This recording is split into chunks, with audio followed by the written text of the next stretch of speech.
You've got 8 minutes. Gur míle mágad Carolan Gníomhaigh agus chuir fáilte róta ara agus ribh an bille freisin atá anna hábhachtach ar fad agus buachlam mo chuid buchas agus buchas an grúpa Fine Gael go bháil le Bridget McManus agus an tuairiscí dhéann si ar an ábhar seo agus an ábhar tá déanta ag a grúpa freisin. It's a very important bill, Minister, and I think it's something that may have a niche area, but actually it's going to have much wider repercussions than just much of the legislation that goes through this House that will be of this kind of technical element and this size. But in your speech, you mentioned a number of things that I think are really important in terms of the functioning of our criminal justice system and the access to justice for people. And one of the things that I have said in this chamber on a number of occasions is that we actually have a very functional, a very fair, a very reasonable criminal justice system that works for the people, both the victims and the defendants that are before the courts, and for the people who need that system to function. However, one of the areas where we are definitely falling down is in terms of the time it takes to deliver decisions, decisions in relation to all kinds of legal matters, be they disputes between individuals and the state or companies, or of course criminal prosecutions as well.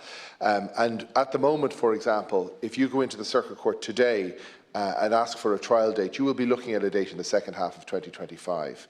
That is grossly unfair. The same is true of the Central Criminal Court. It is grossly unfair on the people involved in those cases, be they victims or defendants or witnesses or whatever it might be. And that is something that we must address as a matter of urgency, and I believe this bill will go a very long way towards doing that. I welcome the fact that the Minister has previously indicated as well that it is not just about appointing judges, it is about appointing the resources that those judges need to function. That means courtrooms, spaces where cases can be heard, and the civil service, court service staff who are there to make sure that the courts can run properly, because one without the other doesn't work and isn't going to improve the situation. So I very much welcome the fact that we are addressing this problem. And the number of judges you've mentioned in terms of the Court of Appeal, the High Court, the Circuit Court and the District Court, I think will go a very long way towards helping us to address the very unfair and very problematic delays that there are in terms of getting cases dealt with in the courts. So the report from Bridget McManus and her group has been tremendously important in establishing the need for these changes, but it's something that we all see, and anybody who's dealing with any individual around the country will have heard complaints about the delays that there have been in bringing cases to trial and bringing cases through. In your speech, Minister, as well, you mentioned the importance of the functionality of the courts and therefore the access to justice, which obviously is a fundamental right constitutionally in terms of the European Convention, etc. But access to justice comes in a number of different ways, not least of which is representation before the courts. And I foresee a repercussion from this bill and this act that is something the Department has got to be aware of, and that is that a lot of these positions will be filled from the bar and from the role of solicitors, people who are currently practising in our courts and providing legal services. And as they leave, they will have to be replaced. But at the moment, as you know, Minister, there is a real problem, particularly in the sphere of criminal legal aid, in terms of the number of people who are entering into the criminal bar and criminal practice as a solicitor, because of all of the groups who had their fees cut at the time of the financial emergency in this country, legal aid practitioners, solicitors, barristers have not had them unwound, and they are the only group. For some reason, the Department of Justice or the government has decided that it is somehow acceptable to single out this one group and decide that their fees should not be restored. So the cuts that they've endured of between 30 and 35%, depending on where you measure it, have never been unwound. And the reality is that although there may not be actual evidence of it, because it's very difficult to enumerate, for example, whether somebody has decided to leave the practice of criminal law in favour of another area law or in favour of another industry altogether because of those fees or not, that's very difficult to establish. But anecdotally, we know there are far fewer people going into the practice of law at the beginning, at the qualification stage, and there are more and more senior people in criminal law particularly, who are choosing to go into a different industry, to leave the bar or to leave the practice as a solicitor and go in-house or go into a different area of law. That is real. And as you take more and more practitioners out of the criminal sphere, that is going to exacerbate that problem. But one of the key things that we can do as a government to address that is to actually have a responsible approach to the levels of payments available for those practising in criminal legal aid. And the thing that people don't understand when they're talking about this is we're not just talking about defence practitioners.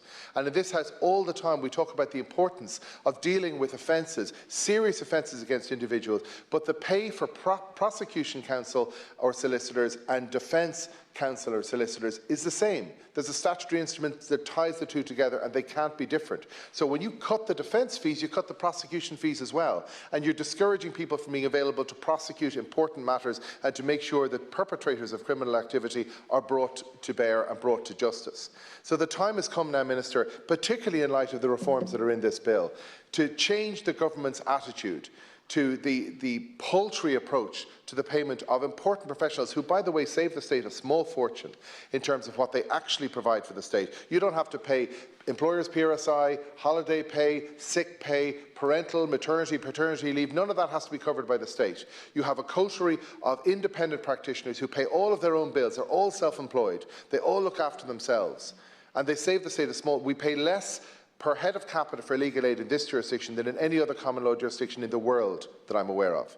So the state gets excellent value for money for legal aid, notwithstanding the efforts of some in the media to paint huge figures, which of course include VAT as well. The reality is that we know the importance of paying people properly for the job that they do, and when we stop paying them properly, then that job isn't done, or isn't done properly. And the reality is, particularly, this is an area, because one of the features of the bar, in my opinion, is that lots of people come to the bar as more mature people from a second career, maybe older. But if you're coming to the bar in your 30s with children and a mortgage, you can't practice criminal law because you can't afford to.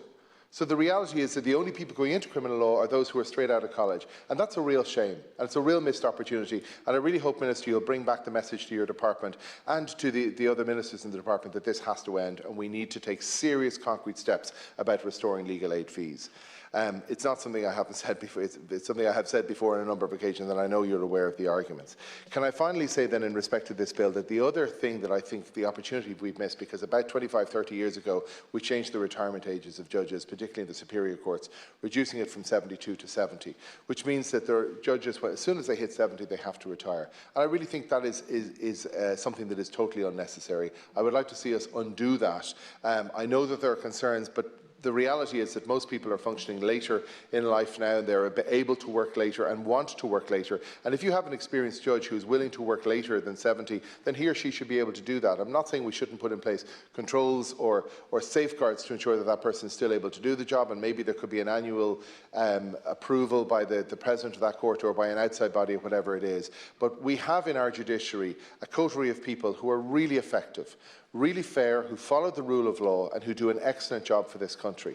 Cutting them down at 65 or 70, depending which court it is, I think is just an unnecessary waste of that human capital that we have. And again, it addresses the issue that we know we have in terms of the requirement for the availability of judges to deliver the accessibility to justice that you referred to in your own speech. But I welcome the bill on behalf of the Fine Gael Group. I think this is a forward step, and I look forward to the appointment of those judges to smooth through those cases that are being delayed in our system as it stands.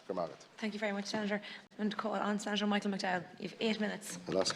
I want to welcome the Minister here today, and I want to echo the sentiments expressed by Senator Ward.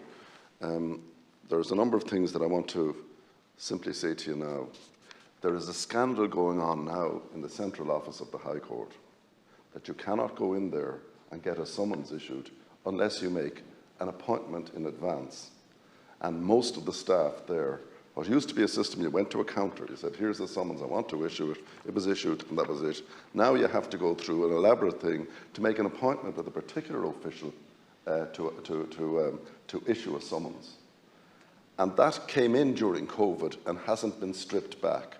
And it's a matter for the Department of Justice, the Court Service, and the President of the High Court to end this immediately and to bring back basic efficiencies. I mean, the idea that you have to make an appointment for an over-the-counter service is grotesque. And I'd like to have, when we're doing a study on how the court system works, to see how many of those staff have now taken to working from home or working a number of days in the office and a number of days from home. It's a scandal. And it's really contributing to costs, delays, and all the rest of it. The second thing I want to say is in relation to the whole question of legal aid fees. The attitude of the Department of Public Expenditure and Reform, or whatever they call themselves now, is just scandalous, and it's cowardly. I mean, I don't mind. I'm a senior counsel. The whole question about legal aid fees doesn't affect me, obviously.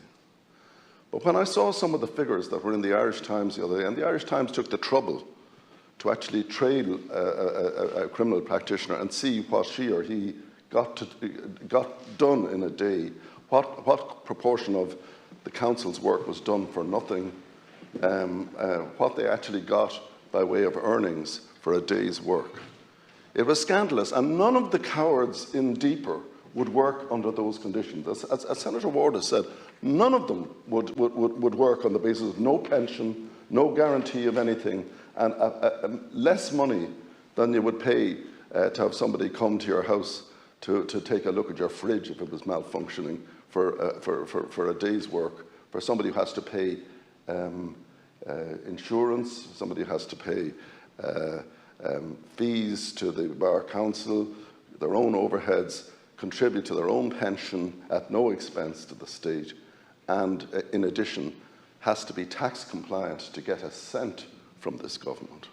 It's a scandal, and it's a cowardly scandal being orchestrated by the Department of Public Expenditure and Reform because they have some notion that barristers as a group get too much money, so they pick on the weakest and most vulnerable and the comparatively the poorest barristers, and they won't restore them their 8%, which they took off for some reason, when everybody else, all of us here, have had our pay restored.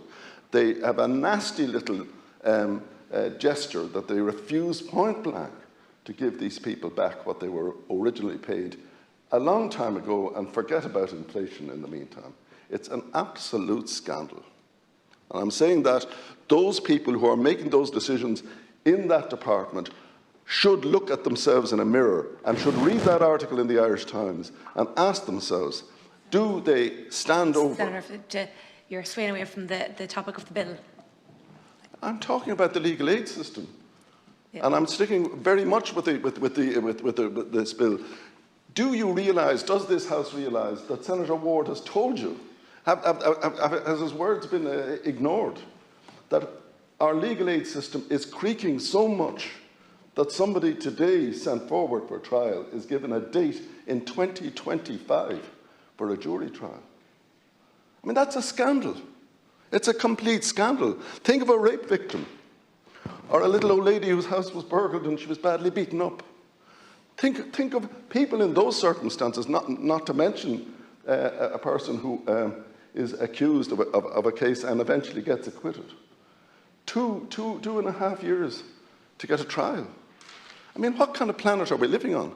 And look at the system in England as well. People in England who commit murders. A prison officer who scandalously kidnapped and killed a woman. He's in jail now, and long since in jail. In Ireland, he would be probably in the first 2 or 3 years of his bail period. That's a scandal, and something has to be done about it. And it is the Minister for Justice's responsibility. And when I held that office, I was worried enough about delays as they were then. And they were bad then. Everything in Ireland seemed to take twice what it took in any other jurisdiction to get somebody tried. But now it's 3 or 4 times what's happening in other places. So I say this is a scandal. And I want to mention one other thing. Senator Ward said, you know, if you want the system to work better and you're appointing all these extra judges, you should take a look at their conditions of retirement. And I agree with them. There is no reason why a judge shouldn't now sit until she or he is 72 years of age. There's a lot of experience there. And just when you tell that person, sorry, you're gone at 70, you're wiping out a lot of experience, a lot of wisdom. But again, and I come back to deeper, in I think 2011 or 2013, that period, a bill was put before this House to say that a judge, in order to get a full pension, had to serve 20 years rather than 15. And I want to reiterate for the record in this House, there was a gross deception of the houses of the Oireachtas. That provision could only be discovered by somebody who went minutely through a schedule to the bill and found that 20 had been substituted for 15.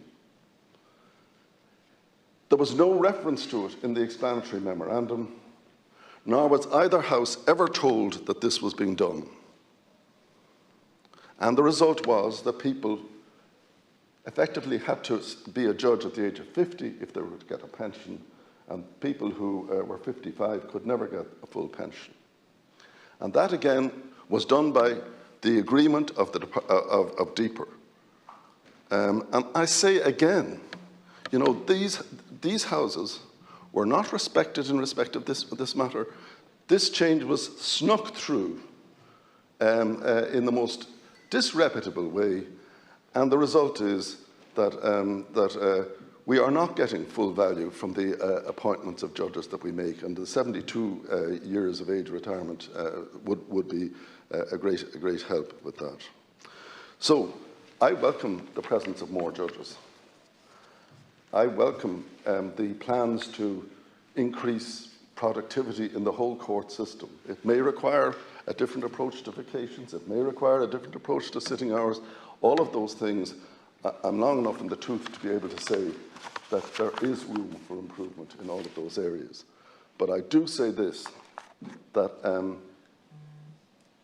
because the court service is an independent body, direct responsibility for the malfunctioning of the administration of justice has effectively disappeared from the Department of Justice to the court service to the judiciary or whatever. Nobody is accountable for the massive delays.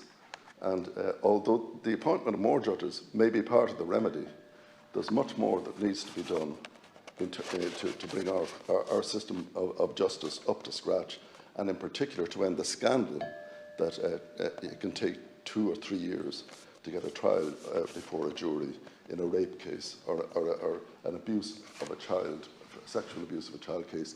How scandalous and wretched is that? That's all I'll say. Gormai got it.